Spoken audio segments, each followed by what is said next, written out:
साईं राम। साईं भगवान तो सब में है, हर को दर्शन देते हैं। जिस रूप में जो भी चाहते हैं उनको भगवान दर्शन देते हैं। विठल भगवान के दर्शन। दास गुण साईं बाबा का परम भक्त था। वह एक सिपाही था। उसे उस क्षेत्र के खूंखार डकैत खन्ना भील को पकड़ने का काम सौंपा गया था, मगर वह खन्ना भील को पकड़ने के बजाय खुद उसके चंगुल में फंस गया।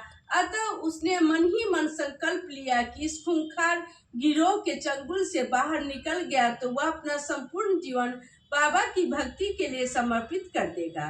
कुछ दिनों के बाद ही साईं बाबा की कृपा के कारण डकैतों ने उसे छोड़ दिया। इस प्रकार डकैतों के गिरोह से छूटने के कुछ दिनों बाद दास गुण ने पुलिस की नौकरी छोड़ दी और बाबा के नाम की भक्ति में लीन हो गया।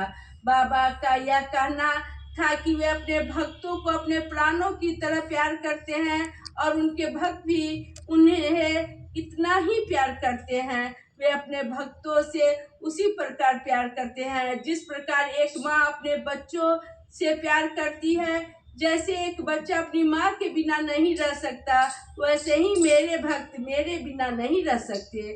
यह भी सिद्ध हो चुका है कि अगर बाबा बाहर जंगल में कुछ देर के लिए घूमने जाते थे और उन्हें लौटने में देर हो जाती थी तो उनके सभी भक्त परेशान हो उठते थे और उन्हें ढूंढने के लिए जंगल की ओर निकल पड़ते थे। दास गनु भी बाबा का परम भक्त बन गया था। अतः वह उनके संदेश को चारों ओर फैलाने के लिए साईं बाबा का एक बड़ा चित्र लेकर निकल पड़ा। वह जगह जगह बाबा के चित्र को लगाकर उनकी स्तुति किया करता था, हरि कथा का गान भी किया करता था। जब भी वह बाबा के चित्र लगाकर बाबा की स्तुति किया करता तो उनके चारों ओर लोगों की भीड़ इकट्ठी हो जाती।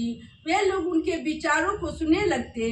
दास गनु की भावपूर्ण साईं की कथा सुनकर लोग उनकी ओर खींचे चले आते और बड़े ध्यान से उनकी कथा सुनते। एक बार की बात है कि दास गनु बाबा के चरणों में प्रणाम करके बोला, हे साईं, मेरी इच्छा पंढरपुरी जाने की है। मैं भगवान विठल के दर्शन करना चाहता हूँ। बाबा ने मुस्कुराते हुए कहा, दास गनु, अगर तुम भगवान विठल के दर्शन करना चाहते हो तो पंढरपुर जाने की क्या आवश्यकता है? भगवान विठल तो यही है। दास गनु ने चकित होकर कहा, बाबा, फिर मैं उन्हें क्यों नहीं देख पा रहा हूँ? बाबा बोले, दास गनु, सच्चे दिल से भगवान विठल का नाम लो और फिर आंखें बंद खोल कर देखो। दास गनु ने भगवान विठल की सच्चे हृदय से स्तुति किया और जब उसने आंखें खोली तो उनकी आंखें आश्चर्य से फैल गई। उनके सामने साईं बाबा नहीं बल्कि साक्षात भगवान विठल बैठे हुए थे।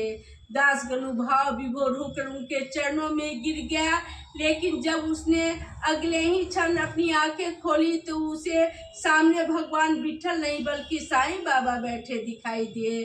दास गनु की महिमा समझ गया, उनका गुणगान करने लगा। उसने झुककर बाबा के चरणों में प्रणाम किया। उसी दिन से उनके प्रगाढ़ भक्ति में वह लीन हो गया।